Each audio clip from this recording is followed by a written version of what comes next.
In North Carolina, we actually have fewer people who are employed, who are eligible to work, than we have at most times in the past. And for a while, up in the 90s, we had up to 60% of people working, over 60% of people working, and now we're down about 56%. So that's 44% of people who could work don't have jobs in North Carolina, whether that's by choice or whether that's by circumstance. But that's a small percentage, and it's less than the national average. So that's not a good sign for North Carolina's economy as a whole.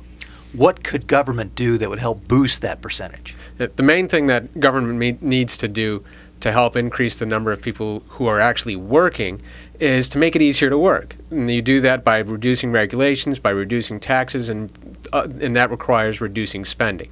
Right now, with the $3 billion deficit that people are looking at next year and the trillions of dollars at the federal level, the fact that the federal government hasn't passed tax relief and that at the state level to deal with that $3 billion deficit, people are expecting higher taxes.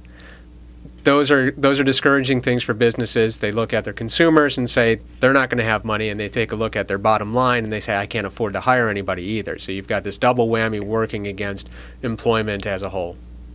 And is it discouraging that government leaders still seem to be looking at cash grants and giveaways rather than true steps that would help with growth? When Governor Perdue talks about the joy that she gets giving away money to bring companies to North Carolina, she's really talking about taking money from existing companies that could start in North Carolina, and giving it to some company that she likes more than anybody else in North Carolina, and that she thinks is going to be more successful.